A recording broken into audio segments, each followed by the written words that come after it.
Este texto foi criado pelo filósofo Chico Assis, especialista em ética e moral. O título do texto é O Silêncio onde a ética deveria estar.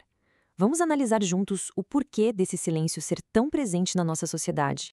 Pois é, o Chico já começa com essa afirmação que, vamos combinar, é bem forte. Ele não está falando de uma falha qualquer, mas de um vazio gigantesco na nossa formação. A ética, segundo ele, não é ensinada para valer. É como se fosse um item opcional e não a base de tudo. E isso já nos joga para uma pergunta que incomoda bem mais. Sabe quando algo tão importante assim está faltando, o porquê muitas vezes se esconde no para quem? A questão não é só por que a gente não ensina a ética, mas a quem interessa que isso não seja ensinado. Então, vamos mergulhar de cabeça nessa primeira questão. Esse silêncio todo, a quem ele serve de verdade? A pergunta é essa, bem direta. Vale até uma pausa para a gente pensar. Que tipo de sistema, que tipo de poder se beneficia quando as pessoas não questionam a fundo o que é certo e o que é errado? E a resposta, olha, não é nenhuma teoria da conspiração, é pura lógica de poder. Esse silêncio sobre ética interessa a quem lucra com a confusão, a quem governa com mais facilidade uma população que só obedece, sem pensar muito. Afinal, é bem mais fácil gerenciar um monte de regras do que lidar com pessoas que têm consciência crítica, né? Então, o ponto central é este aqui. A falta de educação ética não é só uma falha no currículo escolar. É, na verdade, uma ferramenta de controle. Uma sociedade que não debate moralidade é uma sociedade mais fácil de levar para qualquer lado, mais fácil de manipular. Mas onde é que essa ferramenta de controle fica mais evidente? Bom, a análise do Chico nos leva direto para as nossas instituições de ensino. Ele aponta por uma falha que vem de dentro, uma falha institucional mesmo. Agora, o foco vai lá para o topo da pirâmide da educação. Poxa, se as universidades são um lugar onde o pensamento crítico deveria ser a coisa mais importante, por que elas parecem falhar tanto em formar profissionais que tenham uma base ética forte? E esse slide aqui ilustra a resposta de um jeito brilhante. As universidades, na visão dele, foram feitas para uma coisa bem específica: criar competência técnica. Elas formam profissionais, mas não necessariamente cidadãos. O foco está todo nas habilidades, não no caráter, na técnica e não na consciência. E os motivos para isso são bem pragmáticos e até meio desanimadores se a gente parar para pensar. Formar caráter é um processo lento, custa dinheiro. E outra, ética não é algo que você mede fácil em ranking e não dá prêmio. Pelo contrário, né? Gera debate, gera questionamento, gera um certo desconforto. E isso, convenhamos, não costuma fazer parte da estratégia de uma instituição. Só que essa falha das instituições não fica só no papel. Ela gera uma consequência muito real e até perigosa para todo mundo. Qual é o resultado desse silêncio todo? E aqui está a ideia central do Chico, a consequência mais dura de todas.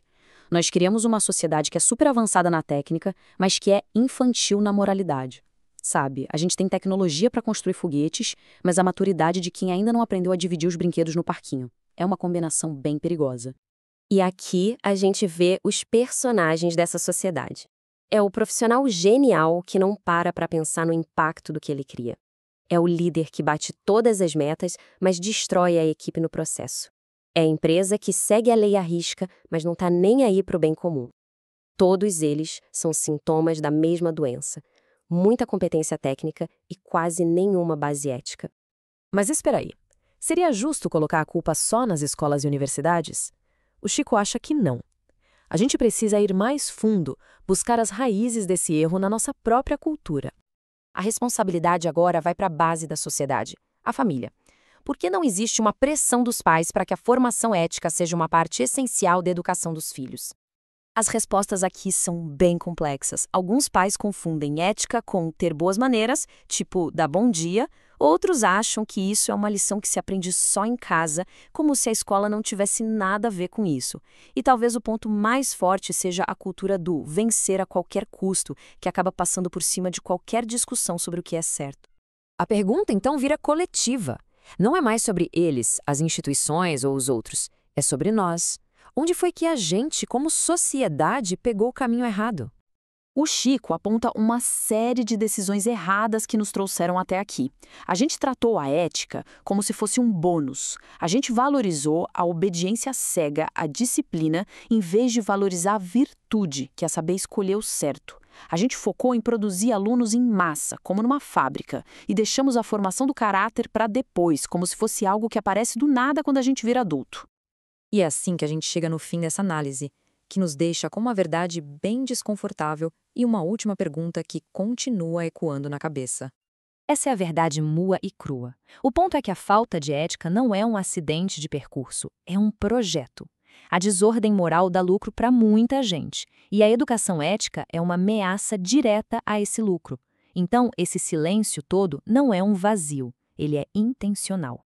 E isso nos deixa com essa pergunta final.